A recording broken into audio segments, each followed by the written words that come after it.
Uh, but kind of speaking of confused politics, Oh boy. um, why don't we move on to up until now based, but now maybe not so much. Lois Weber and her film "Where Are My Children?" Where are my children? Um, And this is starring the guy who looks gnarly, who I thought was supposed to look gnarly as a reflection of his character, but then I realized that he just looks gnarly and he's supposed to be the good guy. Um, this is what I was talking about. yeah, I had sort of been, I've been kind of singing Lois Weber's praises up until this point of like, hey, she's sort of like another like notable woman director in America. When in America that wasn't a huge thing. Um, and I thought her movies were really formally, like, on a technical perspective, like really well directed, well made, doing a lot And of cool I new think things. some of the most artful movies Yeah, that we've for seen. sure. And I think that applies here too. It's just that the ideas of this movie are really uncomfortable and not good. And it definitely it took me watching all of it and like reading about it to really even fully get how like fucked up this movie is. Um, that's my take on it anyway. I think this is a bad movie. Well, I don't know. I think the thing that this movie is about is a bad idea.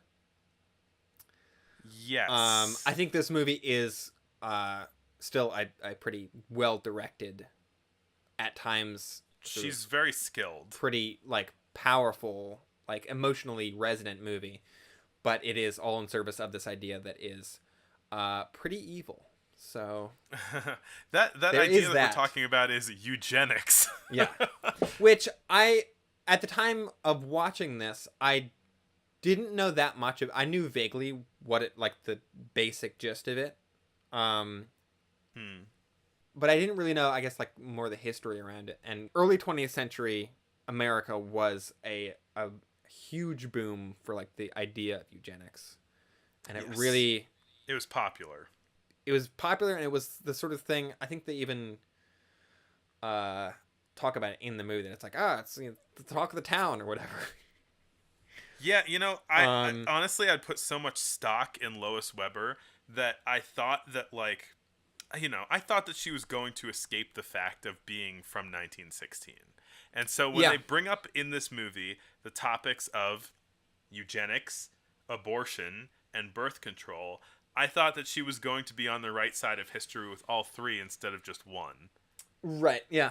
um Oof. But so flashback to 6 months ago when we were recorded the last episode. I was in the middle of watching the show The Nick, which takes place in 1902, I want to say, in New York City. Mm-hmm. And in the last season of that, which I don't think I had watched when I watched Where Are My Children, it gets into the idea of sort of like how eugenics started in within like the medical community in the United States, and how prevalent it was, and how it was like being pushed as like a genuine like scientific idea. Um, and that show being contemporary is able to be like look back on it on a with a very critical eye, I would say, where it is very much presented as like, holy shit, this is a horrifying idea. Right. These people who are advocating for it are bad people. um Lois I Weber mean, though. to bring a little more context, we were big into eugenics, and Well, the not us. Nazis. Yeah. We America were big Yes. into eugenics, and we America were the direct inspiration for Nazis. They said, "Let's do Yeah. eugenics like the Americans like," you Yeah. know. Just like the Americans. Yeah. Yeah. Which I believe, I don't know if that was brought up directly in the Nick, but it was definitely. I was listening to some interviews with the cast, and they talked about that a little bit. Um, but so the they don't bring up it. They do name check eugenics in this movie, but it isn't brought up until towards the end. I think maybe like 2/3 of the way through. It just has a eugenicist point of view. This movie. It doesn't ever use the word though. I thought that it did. No. Like the main character is a great believer in eugenics. Right. Yeah. And he is the audience perspective character. He's the moral center of the movie. Yeah. He is presented as this is the guy that you should be rooting for and who is correct in his viewpoints. Yes. And yeah, the movie isn't necessarily a case for eugenics, but all of the what the movie is for, what the movie is a case for birth control to lift poor and underprivileged people out of poverty, which is a eugenicist point of view, and a case against abortion for rich people because the babies' souls are sad, and also because the only reason rich people would want to not have kids is for selfish and immature reasons, and they're bringing nice, well-off, rich babies into the world from a eugenicist point of view is good. Yeah. And so there's some kind of intersecting moralities within this movie that kind of come to this conclusion that the movie has. Yeah, I mean, walking into this movie, and by walking into, I mean playing it on my laptop, I knew that it was a sort of like very kind of hot button movie for the time because it was about I knew it was about birth control and about abortion. But then it definitely took me on a bit of a roller coaster in terms of where I thought this movie's stance was going to fall. Because I had no idea. And I think like you said, I was sort of like, well, Lois Weber seems like she has she had a good head on her shoulders, maybe. And so the whole time I was like, well, no, it's not going to really double down on this, is it? And then it did. But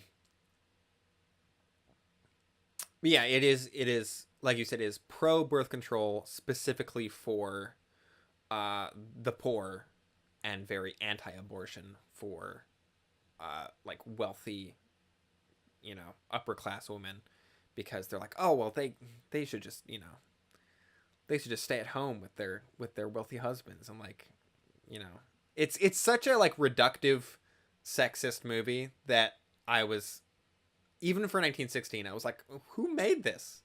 This is so like, and it was the first American woman director who made it. Yeah. There were like a couple things that I think might have maybe been played a little differently had they been directed by a male director, possibly. There's sort of this whole subplot where there's like this there's just this creep who's like following one of the wealthy women around, and I feel like the way in which it kind of puts you in her shoes and her perspective of like being leered at and being sort of like coveted, and like the sort of predatory male gaze, I feel like it's maybe something that a male director in 1916 would not have put on screen as well or as accurately. Yeah, unless it were D.W. Griffith and the leering man were black. Maybe another one of those scenes was so the basic setup of this movie is that there's a DA who's a believer in eugenics, and he really wishes that he had kids, but for some reason his wife never gets pregnant. And she prefers to hang out with her dogs instead. And it turns out that she and the other kind of wealthy society women, and this is the thing that, is maybe from more of a female perspective, like they kind of get together and have like kind of frank conversations that they can't have around men. And in this movie, though, what they're doing is flippantly getting abortions. Uh, That's and they that sounds like that's like it seems like an oxymoron. I don't think that's anything.